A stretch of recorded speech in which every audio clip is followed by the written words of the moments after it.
Vande Mataram network 10 के खास कार्यक्रम ग्रामीण भारत में आपका स्वागत है और मैं हूं आपके साथ भारती बघेल। आज हम आपको मैनपुरी की समान ग्राम पंचायत लेकर चलेंगे, जहां स्थित सभी गांव में ऐसा बदलाव हो रहा है कि ये ग्राम पंचायत प्रदेश भर के ग्रामीण अंचलों में विकास का मॉडल बन गई है।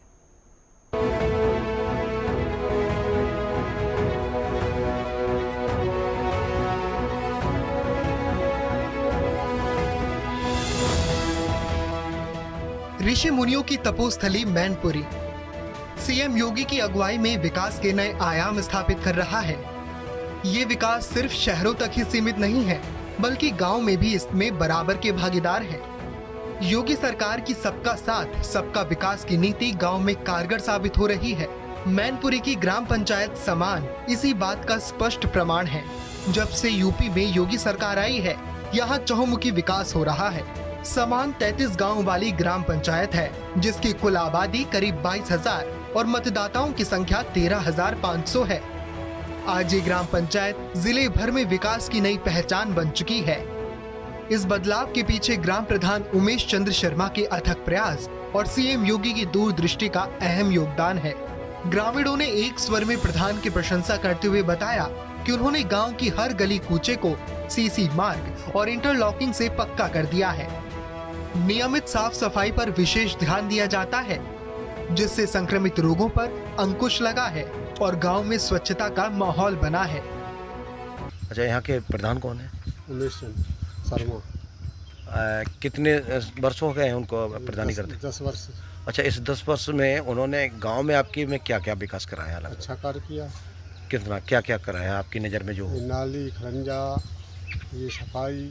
जी, साफ सफाई हमेशा होती है। हमेशा। प्रधान जी ख्याल सही रखते हैं? बढ़िया आदमी, सही है। तो और कोई ऐसी कोई दिक्कत नहीं है, सारी सुविधाएं हैं? सारी सुविधा। लोग खेती बाड़ी पर ज़्यादा निर्भर है, नौकरियां तो बहुत ना के बराबर ही है। बात करें खेती की, तो इस समय अभी खेती में क्या चल रहा है? इस समय तो हमारे यहाँ धान की फसल लग रही है। सबसे ज़्यादा धान की या रुपाई हो रही है? हाँ, सबसे ज़्यादा धान की रुपाई चल रही है। अच्छा, आपके गांव में विकास कार्यों को लेकर अगर बात करें तो प्रधान जी के द्वारा कितने कैसे विकास कार्य किए गए हैं? प्रधान जी के द्वारा सब सही विकास कार्य किए गए। नाली की जैसे सफाई है, खरंजा है, नाली है, जैसे पानी का रुकावट होती थी, खरंजों पर पानी भरता था, अब वो सब कुछ सही है। ग्राम पंचायत के भविष्य को बेहतर करने के लिए गांव में शिक्षा के भी अच्छे इंतजाम किए गए हैं। पूरी ग्राम पंचायत में 17 सरकारी स्कूल मौजूद हैं, जिनमें शिक्षा की गुणवत्ता में काफी सुधार आया है। इसके अलावा गांव में एक इंटर कॉलेज भी है, जो उच्च शिक्षा के द्वार खोल रहा है। ग्राम प्रधान ने विशेष रूप से प्राइमरी पाठशालाओं की काया पलट की है। उनकी उपेक्षा के दिन अब लद चुके हैं। विद्यालयों को विशेष सहयोग दिया जाता है और मिड डे मील योजना सुचारू रूप से चल रही है, जिसका प्रधान खुद समय समय पर निरीक्षण करते हैं। इससे सुनिश्चित होता है कि बच्चों को पौष्टिक आहार मिले और शिक्षा के प्रति उनका रुझान बढ़े। प्रधान जी, आपकी ग्राम पंचायत में कितने गांव पड़ते हैं? मेरे यहाँ 33 गांव पड़ते हैं भैया। टोटल आबादी कितनी होगी? टोटल आबादी 22,500 के करीब है। आपने अपनी ग्राम पंचायत में किन किन विकास कार्यों को धरातल पर लाकर और गांव की जनता को उनका लाभ मिला है? क्या क्या विकास कार्य हैं, आप बताएंगे? सबसे बड़ी बात होती है, जैसे गांव में धरातल पर पुराने जैसे कच्ची ज़मीनें थी, सड़क थी, ज़मीनें, वो नाली नहीं थी, नाली बनवाई है, इंटरलॉक कराई है, सीसी कराई है, जिससे कि हमारे जो नौनाहल बच्चे हैं, छोटे बच्चे, वो विद्यालय जाने में ना कोई असमर्थता ना हो, कीचड़ में गिरे नहीं, साफ़ सुथरे विद्यालय पहुँचें। प्रधान जी, गांव में जल पीने के पानी की क्या व्यवस्थाएं हैं? मेरे यहाँ पीने के पानी के लिए 2 टंकी लगी हैं, वो सुचारू रूप से चालू है। उनमें थोड़ी बहुत मिस्टेक होती रहती है, क्योंकि बिजली की थोड़ी समस्या रहती है ग्रामीण क्षेत्र के कारण, तो वो और कोई समस्या नहीं। मेरे यहाँ इंडिया मार्क का नल भी पर्याप्त हैं और कोई समस्या नहीं। मेरे यहाँ वाटर लेवल भी बहुत अच्छा है। प्रधान जी, आपके गांव में शिक्षा के लिए क्या क्या व्यवस्थाएं हैं? कितने विद्यालय हैं? मेरे यहाँ प्राथमिक विद्यालय 15 हैं, 2 जूनियर हाई स्कूल हैं और एक इंटर कॉलेज है और प्राइवेट विद्यालय भी है कुछ। विकास तो अच्छा है, खरंजा भी डलवाए, सबको कॉलोनी लैट्रिन वगैरह मिल रही है और रोड बोर्ड भी सब ठीक ठाक है एकदम। अगर बात करें आवासीय योजना की, तो कितने लोगों को आवास प्रधान जी ने दिलाए होंगे? आवास तो मतलब सभी को दिलाया है, कोई मतलब नहीं है ऐसा है जिसको दिलाया ना हो। आपके गांव में शिक्षा की क्या व्यवस्था है? शिक्षा की एक नंबर व्यवस्था है। कितने विद्यालय होंगे? विद्यालय मेरे गांव में तो एक है, वैसे मौजा में तो काफ़ी है। दवाई बीमारी के लिए दवाई लेने के लिए क्या व्यवस्था है आपकी? दवाई लेने के लिए जैसे सरकारी अस्पताल भी हैं और वगैरह मेडिकल भी हैं। सरकारी क्या क्या सुविधाएं हैं आपके गांव में? सरकारी सुविधाएं हर सुविधाएं हैं। कोई अगर गांव में बीमारी फैलती है, कॉल करो, एम्बुलेंस खड़ी होती है, नहीं प्रधान जी आते हैं स्वयं। मैं यहाँ पर प्राथमिक विद्यालय समान विकास क्षेत्र के स्नेह पर प्रधानाध्यापक के पद पर कार्यरत हूँ। सर, अगर जो बात करें तो इस विद्यालय में कितने शिक्षक हैं? हमारे इस विद्यालय में 5 शिक्षक कार्यरत हैं, जिसमें एक प्रधानाध्यापक मैं स्वयं हूँ और हमारे यहाँ 4 सहायक अध्यापक वर्तमान में कार्यरत हैं।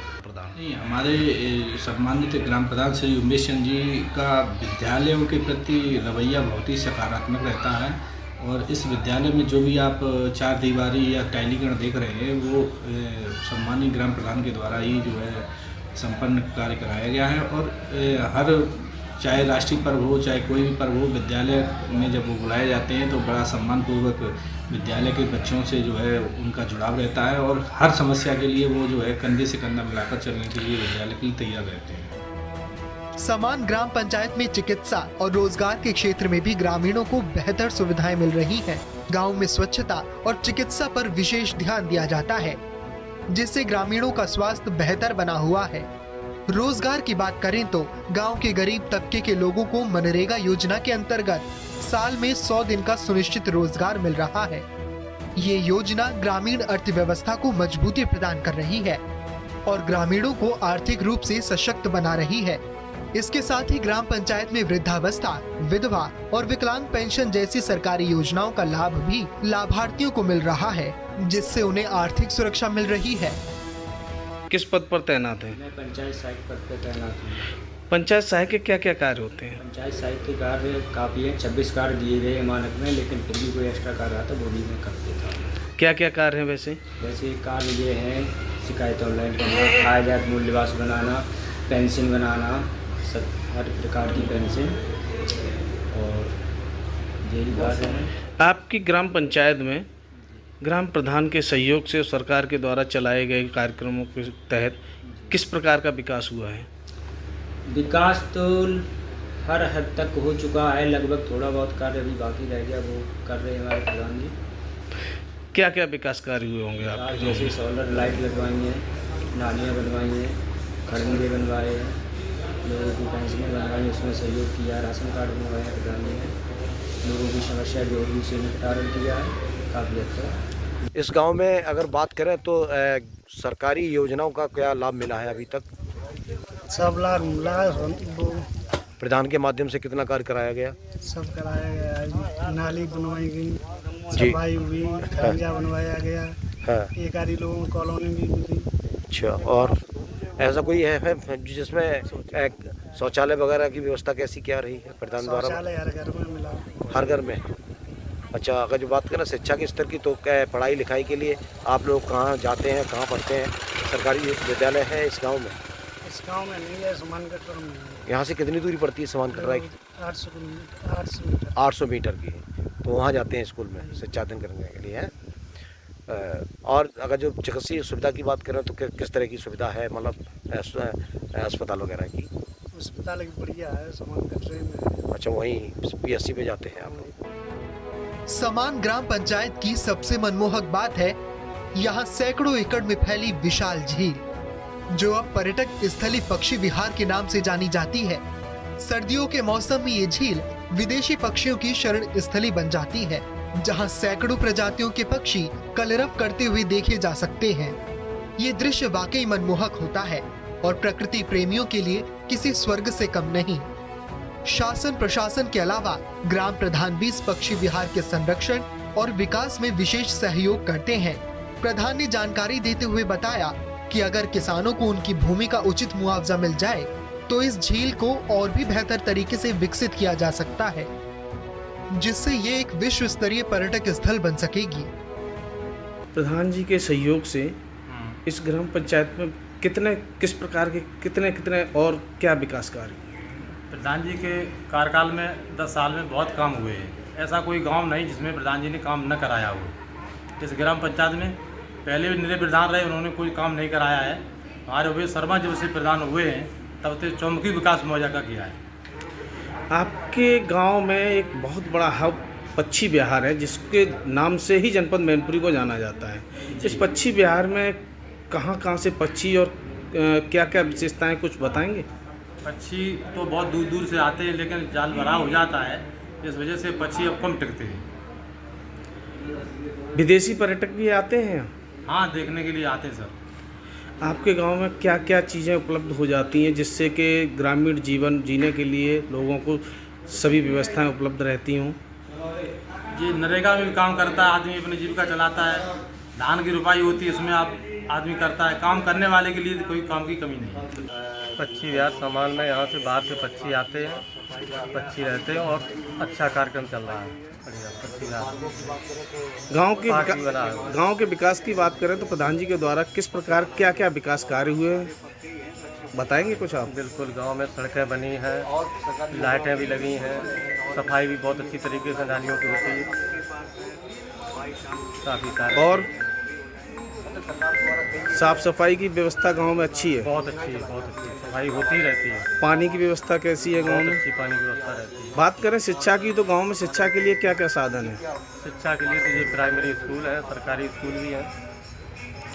अच्छा, बात करें बीमारी को लेकर तो गांव में दवाई के लिए क्या क्या व्यवस्थाएं हैं? दवाई के लिए स्वास्थ्य अस्पताल खुले हुए हैं सरकारी, उनमें दवाई की व्यवस्था है। जैसा कि इतिहास गवाह है, मैनपुरी जनपद को ऋषि मुनियों की तपोस्थली कहा जाता है।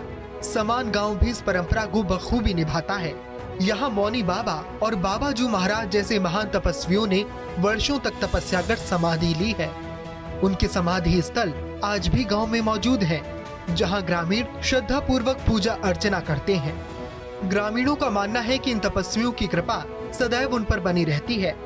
यह आध्यात्मिक विरासत गांव को एक शांत और पवित्र वातावरण प्रदान करती है, जो न केवल ग्रामीणों को शांति देती है बल्कि बाहरी लोगों को भी अपनी ओर आकर्षित करती है।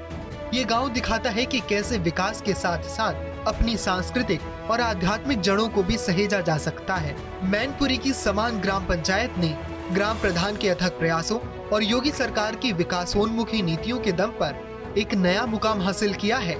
ये गांव आज सिर्फ एक सामान्य ग्राम पंचायत नहीं, बल्कि विकास, शिक्षा, स्वास्थ्य, रोजगार और प्रकृति संरक्षण का एक जीता जागता उदाहरण बन चुका है। समान गांव ये साबित करता है कि संकल्प और सही दिशा मिले तो गांव पूरी तरह बदल सकते हैं, और वो भी शहरों जितनी सुख सुविधाओं से लैस हो सकते हैं। हम आज मौजूद हैं जनपद मैनपुरी के समान कटरा गांव में, जिस गांव के नाम से ही जनपद मैनपुरी को जाना जाता है। यहाँ एक बहुत बड़ा समान पक्षी विहार है, जिसको अभी से पूर्व में जिलाधिकारी रहे महेंद्र बहादुर सिंह ने, जिसका सारस के साथ लोगो बनवाया था, वो गांव आज हम यहाँ स्थित हैं। और हम दिखाना चाहेंगे अपने कैमरामैन से कह के, यही है वो समान पक्षी विहार जिसके नाम से जनपद मैनपुरी को जाना जाता है। आज हम मौजूद हैं इस गांव में। इस गांव के प्रधान जी के द्वारा ग्रामीणों से बातचीत हुई है। इस गांव के ग्राम प्रधान ने गांव को सजाने, संवारने और गांव के विकास में किसी भी प्रकार की कोई कमी नहीं रखी हुई है। एक एक करके कई ग्रामीणों से मेरी बातचीत हुई है, तो जिसमें प्रधान के द्वारा जल, शिक्षा, सड़कें और दवाई आदि चीज़ों का ग्राम प्रधान के सहयोग से गांव की जनता को बहुत बड़ा सहयोग मिल रहा है। और बात करें अगर विशेषकर, तो यहाँ इस गांव को समान पक्षी विहार, यहाँ विदेशी पर्यटक और विदेशी पक्षी भी जनवरी और फरवरी के माह में यहाँ विदेशी पक्षी भी देखने को मिलते हैं। विदेशी पक्षियों के साथ साथ यहाँ विदेशी पर्यटक भी आते हैं। ये गांव एक बहुत बड़ी पंचायत है जिसमें 33 गांव लगते हैं। लगभग 13,500 वोट से ऊपर की आबादी इस गांव में है। और यहाँ हर चीज़ में, जैसे यहाँ वन विभाग कार्यालय है, बैंक हुई, सरकारी समितियाँ हैं, यानी ग्रामीण लोगों को यहाँ से किसी भी प्रकार की कोई दिक्कत नहीं है। ये गांव जनपद मुख्यालय से लगभग 30 किलोमीटर की दूरी पर स्थित है। कैमरामैन के साथ दीपक सिंह, नेटवर्क 10।